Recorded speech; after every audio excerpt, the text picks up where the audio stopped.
வணக்கம் நண்பர்களே. இந்த தம்பி வந்து நைட்டு தூங்கும்போதெல்லாம் வந்து பார்த்தோன்னா ஒரு கதை சொல்லுங்கன்னு ஏதாவது ஒன்று கேட்டே இருப்பான். ஸோ எனக்கு சொன்ன கதைகள் தான் திரும்ப திரும்ப ஞாபகம் வந்துட்டே இருந்துச்சு. இந்த சமீபத்தில் தான் வந்து பார்த்தோன்னா அந்த வித்தியாசம்தான் அழகு அப்படின்னு சொல்லி மாடசாமி ஐயா எழுதின ஒரு புத்தகத்தில் இருந்த கதைகள்லாம் படித்தேன். ஸோ அதெல்லாம் உலக புகழ்பெற்ற சிறுகதைகள், பெரிய அளவில் குழந்தைகளுக்கு வந்து பார்த்தோன்னா தாக்கத்தையும் பெரியவர்களுக்கான நிறைய செய்திகளையும் சொன்ன ஒரு கதைகள் தான்.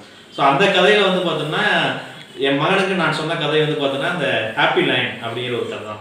அது அவனுக்கு எந்த சூழ்நிலையில் பிடிச்சிச்சு அப்படிங்கிறது தெரியல, தினசரி என்னை சொல்லிட்டு இருப்பான். இப்போ தான் அவன் மனசில் ஃபுல்லாக வந்துருச்சு.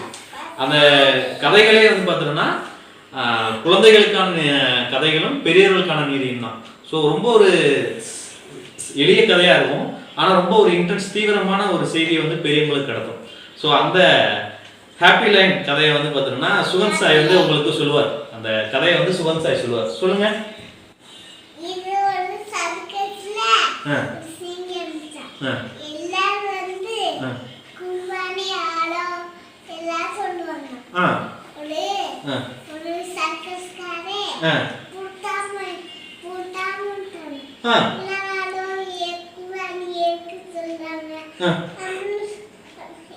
நம்மளை தேடி போயிட்டே இருக்கலாம். அது வந்து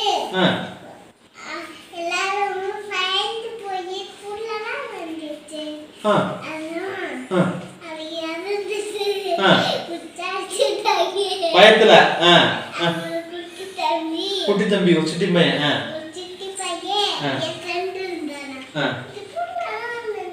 கூண்டுல தான் இருந்துச்சு.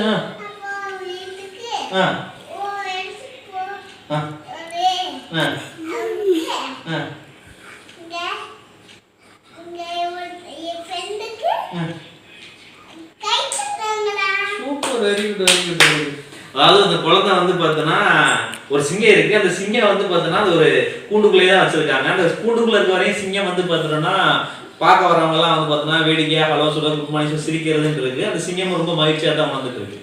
ஒரு நாள் அந்த சிங்கத்தோடைய கூண்டு வந்து பார்த்தோன்னா மறந்த வாக்கில் வந்து பார்த்தோன்னா திறந்து விடப்படுது. அந்த சிங்கம் வந்து பார்த்தோன்னா அந்த கூண்டின் வழியா வந்து கதவு வழியா வந்து வெளியே வந்து நம்மளை தேடி வராங்களே, நாம் தேடி போவோம் அப்படிங்கிறதுல வந்து பார்த்தோன்னா அந்த வெளியே மக்களை தேடி போகும்போது வந்து பார்த்தோன்னா சிங்கத்தை பார்த்தோன்னா எல்லாம் பயந்துடுறாங்க. அது இதுக்கு ரொம்ப ஆச்சரியம் என்னடா அப்படின்னு சொல்லிட்டு. ஆனால் ஒரே ஒரு சின்ன பையன் மட்டும் எந்த தயக்கம் இல்லாமல் நீ இது உன்னோட வீடு இல்லையே, உனக்கு நீ அங்கெல்லாம் இருக்கணும்னு சொல்லிட்டு கூட்டு போய் இதுக்கு விடுறாங்க. ஸோ எதுவுமே நம்ம கட்டுப்பாடுக்குள்ள இருக்க வரையும் தான் நாமெல்லாம் மகிழ்ச்சின்னு உணர்றோம். நம்ம கட்டுப்பாடை மீறிச்சுன்னா அது உண்மையிலே மகிழ்ச்சி இல்லை அப்படிங்கிற மாதிரியான ஒரு செய்தியை வந்து கடைசியாக வந்து நமக்கு வந்து மாடசாமி ஐயா சொல்லியிருப்பாரு. அவசியம் படிங்க. நன்றி.